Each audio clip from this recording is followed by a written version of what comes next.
একজন প্রাপ্তবয়স্ক মানুষের ক্ষেত্রে ঘুম মোটামুটি বলা হয় 6 থেকে 9 ঘন্টা। আমাদের দুই ধরনের মানুষ আছে, কাউকে বলি আমরা শর্ট স্লিপার, যাদের অল্প ঘুমলেই হয় মোটামুটি 6 ঘন্টার মতো, আর কাউকে বলি আমরা লং স্লিপার, যাদের একটু বেশি ঘুম প্রয়োজন হয়, মোটামুটি 9 ঘন্টা প্লাস ঘুমালে তারা ফ্রেশ অনুভব করে। সেই ক্ষেত্রে আপনার কয় ঘন্টা লাগবে এটা আপনাকে ঠিক করতে হবে।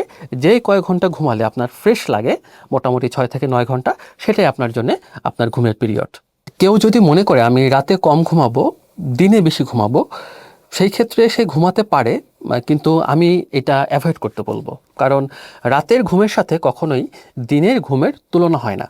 আমাদের ঘুমের বিভিন্ন সাইকেল আছে, তার মধ্যে যদি আমি সহজ করে বলি, যেটা ডিপ স্লিপ সেটা রাতে বেশি হয়। তো আমরা যদি দিনে ঘুমাই, আমার সেই ডিপ স্লিপটা হচ্ছে না, আমার দেহ এবং মস্তিষ্কের যে ক্ষয়পূরণের ব্যাপারটা সেটি ডিপ স্লিপে বেশি হয়, তো সেটি হচ্ছে না। এজন্য আমাদের শারীরিক এবং মানসিক ক্ষতি হওয়ার সম্ভাবনা আছে। কেউ যদি এমন হয় যে না, মাঝে মাঝে রাতে না ঘুমায়, তার ডিউটি বা অন্য কোনো কারণে, সেটা সে হয়তো রিকভার করতে পারবে।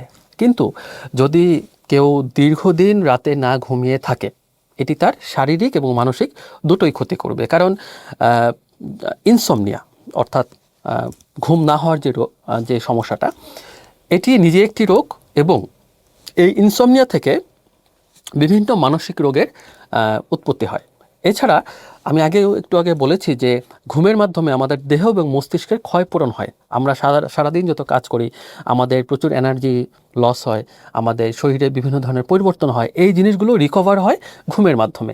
তো আমি যদি ঠিকমতো ঘুমাতেই না পারি, আমার সেই জিনিসগুলো রিকভার হচ্ছে না, আমার মানসিক ক্ষতির সাথে সাথে আমার শরীরেও বিভিন্ন রোগ বাসা বাঁধতে পারে, আমি দুর্বল হয়ে যেতে পারি, এবং আমার দৈনন্দিন কাজে ব্যাঘাত ঘটতে পারে।